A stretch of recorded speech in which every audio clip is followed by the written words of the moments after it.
ನಮಸ್ಕಾರ, ಸಿಸ್ಟರ್ಸ್ ಕಿಚನ್ಗೆ ಸ್ವಾಗತ. ಮಸಾಲ ವಡೆ ಮಾಡ್ತಾ ಇದ್ದೀನಿ. ಯಾವ ಥರ ಮಾಡೋದು ಅಂತ ನೋಡ್ಕೊಳ್ಳೋಣ ಬನ್ನಿ. 2 ಬೌಲ್ ಆಗಷ್ಟು ಕಡಲೆಬೇಳೆ ತೊಗೊಂಡಿದ್ದೀನಿ. 2 ಗಂಟೆಗಳ ಕಾಲ ನೀರು ಹಾಕಿ ನೆನೆಸಿಟ್ಕೊಂಡಿದ್ದೀನಿ. ಅದೇ ಬೌಲಿಂದ 1 ಬೌಲ್ ಆಗಷ್ಟು ಶೇಂಗಾ ತೊಗೊಂಡಿದ್ದೀನಿ, ಕಡಲೆಕಾಯಿ ಬೀಜ. ಅದನ್ನು ಸಹ 2 ಗಂಟೆಗಳ ಕಾಲ ನೀರು ಹಾಕಿ ನೆನೆಸಿಟ್ಕೊಂಡಿದ್ದೀನಿ. ಇವಾಗ ಇದರಲ್ಲಿರೋ ನೀರೆಲ್ಲ ತೆಗಿತಾ ಇದ್ದೀನಿ.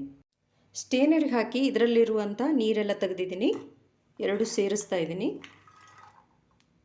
ಒಂದು ಮಿಕ್ಸಿ ಜಾರ್ ತೊಗೊಂಡಿದ್ದೀನಿ, ಅದರಲ್ಲಿ ಹಾಕಿ ತರಿಯಾಗಿ ರುಬ್ಕೋತಾ ಇದ್ದೀನಿ. ತುಂಬ ನೈಸ್ ಪೇಸ್ಟು ಮಾಡಬಾರ್ದು, ತುಂಬ ದಪ್ಪನೂ ಇರಬಾರ್ದು. ಇದನ್ನು ತರಿಯಾಗಿ ರುಬ್ಕೋತಾ ಇದ್ದೀನಿ. ಈ ಥರ ರುಬ್ಕೊಂಡಿದ್ದೀನಿ. ಒಂದು ತಟ್ಟೆಯಲ್ಲಿ ಹಾಕೋತಾ ಇದ್ದೀನಿ. ಸಣ್ಣದು ಮಿಕ್ಸಿ ಜಾರ್ ತೊಗೊಂಡಿದ್ದೀನಿ. ಒಂದು 4 ಆಗುವಷ್ಟು ಹಸಿಮೆಣಸಿನ್ಕಾಯಿ ಹಾಕ್ತಾಯಿದ್ದೀನಿ. ನಿಮ್ಮ ಖಾರ ಎಷ್ಟು ಬೇಕಷ್ಟು ನೋಡಿ ಹಾಕ್ಕೊಳ್ಳಿ. ಸ್ವಲ್ಪ ಶುಂಠಿ,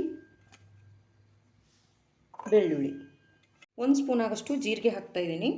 ಸ್ವಲ್ಪ ಚಕ್ಕೆ ಹಾಕ್ತಾಯಿದ್ದೀನಿ. 1 ಸ್ಪೂನ್ ಆಗಷ್ಟು ಧನಿಯಾ ಹಾಕ್ತಾಯಿದ್ದೀನಿ.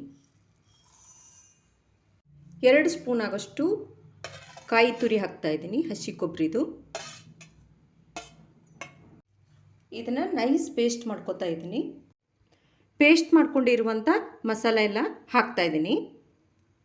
ಸ್ವಲ್ಪ ಪುದೀನ, ಕೊತ್ತಂಬರಿ ಸೊಪ್ಪು ಹಾಕ್ತಾಯಿದ್ದೀನಿ, ಕಟ್ ಮಾಡಿ ಇಟ್ಕೊಂಡಿದ್ದೆ. ಈರುಳ್ಳಿ ಹಾಕ್ತಾಯಿದ್ದೀನಿ. ರುಚಿಗೆ ತಕ್ಕಷ್ಟು ಉಪ್ಪು ಹಾಕ್ತಾಯಿದ್ದೀನಿ. ನೀಟಾಗಿ ಎಲ್ಲ ಮಿಕ್ಸ್ ಮಾಡ್ಕೊತಾ ಇದ್ದೀನಿ. ಮಿಕ್ಸ್ ಮಾಡಿ ಇಟ್ಕೊಂಡಿದ್ದೀನಿ ಎಲ್ಲನೂ ವಡೆಗೆ.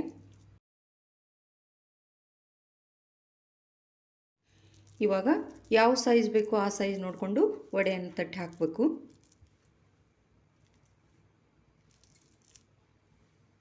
ಎಲ್ಲ ವಡೆನೂ ಇದೇ ಥರ ಮಾಡಿಟ್ಕೋತಾ ಇದ್ದೀನಿ. ವಡೆಯನ್ನು ತಟ್ಟಿಟ್ಕೊಂಡಿದ್ದೀನಿ. ಎಣ್ಣೆ ಕೂಡ ಬಿಸಿಯಾಗಿದೆ, ಹಾಕ್ತಾಯಿದ್ದೀನಿ.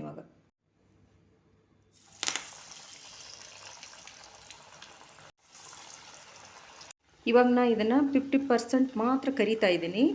ತಕ್ಕೊಂಬಿಟ್ಟು 2 ನಿಮಿಷ ಆದಮೇಲೆ ಮತ್ತೆ ಕರಿತಾ ಇದ್ದೀನಿ. ಡಬಲ್ ಫ್ರೈ ಮಾಡ್ತಾಯಿದ್ದೀನಿ. ಇವಾಗ ಇದು ತೆಗಿತಾ ಇದ್ದೀನಿ. 50% ಆಗಿದೆ ನೋಡಿ. ಇದನ್ನು 50% ಫ್ರೈ ಮಾಡಿ ಇಟ್ಕೊಂಡಿದ್ದೀನಿ. 2 ನಿಮಿಷ ಆದಮೇಲೆ ಮತ್ತೆ ಫ್ರೈ ಮಾಡ್ತಾಯಿದ್ದೀನಿ. ಇವಾಗ ಹಾಕ್ತಾಯಿದ್ದೀನಿ. ಡಬಲ್ ಫ್ರೈ ಮಾಡಿದರೆ ತುಂಬ ಚೆನ್ನಾಗಿರುತ್ತೆ, ಕ್ರಿಸ್ಪಿಯಾಗಿ ಕೂಡ ಇರುತ್ತೆ. ಈ ಥರ ನೀವೊಂದ್ಸಲ ಟ್ರೈ ಮಾಡಿ, ತುಂಬ ಚೆನ್ನಾಗಿರುತ್ತೆ. ನೋಡಿ, ಕಲರ್ ಕೂಡ ಚೇಂಜ್ ಆಗಿದೆ. ಎಷ್ಟು ಚೆನ್ನಾಗಿ ಬಂದಿದೆ ನೋಡಿ. ಗೋಲ್ಡನ್ ಬ್ರೌನ್ ಕಲರ್ ಆಗಿದೆ. ತೆಗಿತಾ ಇದ್ದೀನಿ ನೋಡಿ. ಮಸಾಲ ವಡೆ ರೆಡಿಯಾಗಿದೆ ನೋಡಿ.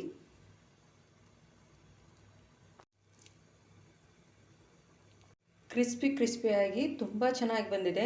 ಇವಾಗ ಮಳೆ ಕೂಡ ಬರ್ತಾ ಇದೆ. ಸಾಯಂಕಾಲ ಟೈಮ್ ಮಾಡಿ, ತುಂಬ ಚೆನ್ನಾಗಿರುತ್ತೆ ಟೀ ಜೊತೆ. ಇಷ್ಟ ಆದರೆ ಲೈಕ್ ಮಾಡಿ, ಶೇರ್ ಮಾಡಿ, ಸಬ್ಸ್ಕ್ರೈಬ್ ಮಾಡಿ. Thank you.